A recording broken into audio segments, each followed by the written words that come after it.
Well, I think the DEP already admitted that the posi-shell doesn't work in the flares. So now they're putting dirt on, in your pictures, they're putting dirt on top of the posi-shell. Proves we're right. The posi-shell doesn't work and you should have kept putting dirt on it. And if we would have kept putting dirt on it and you didn't stop us, or if when they took us over, they kept putting dirt on it, it never would have smelled. Because we had the readings the day before down to 0.0.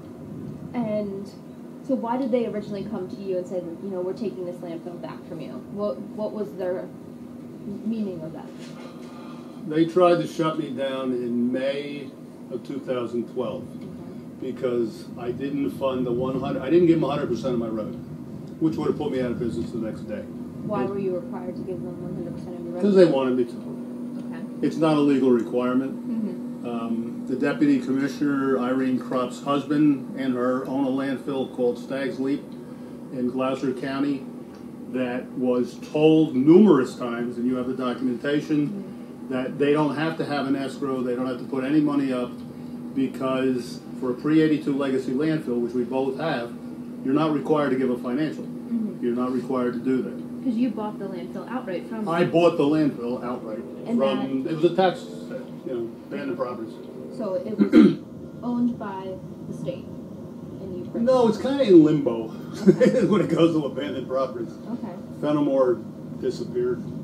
However, if a house or something is foreclosed and the bank doesn't take it back, it goes into abandoned properties.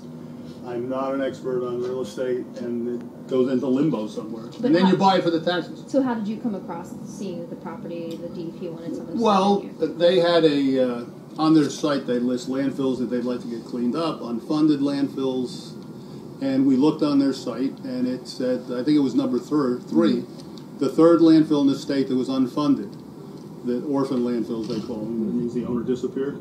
They would like to get it cleaned up and capped off, and the Fenimore landfill was on there. So I called them up, and I have had a relationship with the DEP for 30 years. I started a company called Epic. It was the first sludge contract in the United States. It was successful. I cleaned up the garbage train that flew around the country and went back to New York for the DEP. So I knew them pretty well. I've never had violations. I've never had anything. So I called them up. I knew them. I talked to Gary Sondermeyer. At that time was the chief of staff. He's gone now. And he referred me to Nancy Wittenberg, who was the assistant commissioner of solid waste. I believe she's now the commissioner or director of, what's the organization with the trees? The pine trees in South Jersey. The Pinelands. There you go. She's in charge of that now.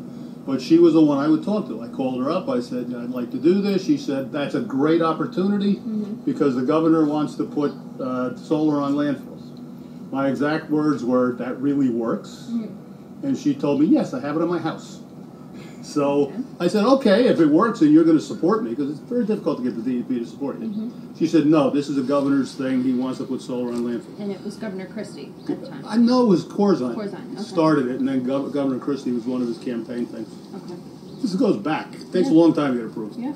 So we went down to the DEP and met with them, and very involved process because the landfill is in the Highlands. So it was this was the first landfill for many things.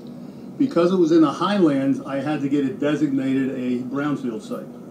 Well, it's a landfill, that's not that difficult, but it was that difficult because it wasn't in the statute. So it took us about 6 months to do that. Now, the only thing you can do in the Highlands on a landfill is put solar on it. The Highlands precludes you from houses or so on and so forth. You can't do anything. So you can only put that. A year later, we went through all the hearings and all the other things and a vote with the commissioners with the Highlands, and they voted through. You can put solar on the landfill, the Fenimore landfill. So we were moving along on that, and then we got our closure plan and started up the job. And as a business owner, this was a good deal for you because you went in, you purchased the landfill, you would make money off of accepting. Well, you're going to pay for it with the tipping fees. You pay for the cleanup for the tipping fees, and you pay for your operation. That's how they all have been done. And the tipping fees you're referring to are the trucks bringing the trucks coming in. Yes, bring in the recyclable material, the dirt and the screenings and things like that. Then the solar, because you got to pay for it for 30 years. Then the solar would have provided revenue to pay all the bills for the next 30 years.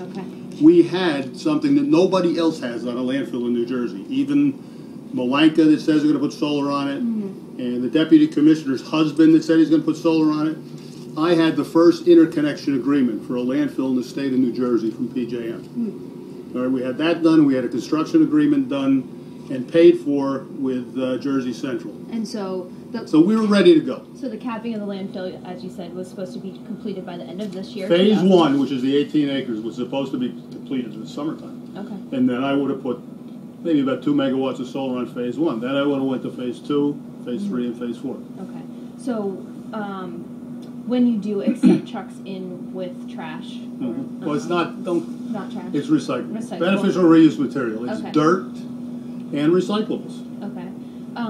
Do you have to keep track of where that material is coming from?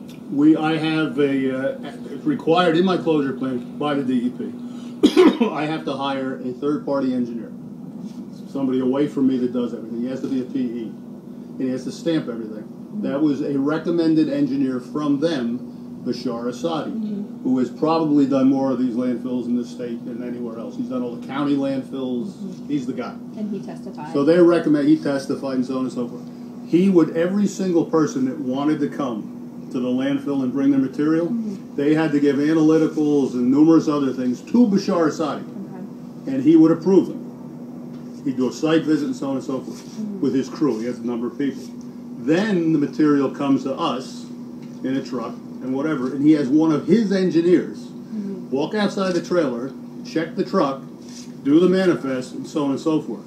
Then we do something, to my knowledge, nobody else does. It's a Bashar Asadi program, which I kind of liked, is that by the DEP, excuse me, you're only supposed to take the manifest and keep them. Well, 3 years of manifest, you can have a room full of manifest.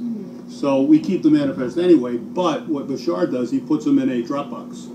So every night, everything goes into a Dropbox. That's the approvals, every single thing. You can take any contractor or any truck that came in here, trace it down in 5 minutes.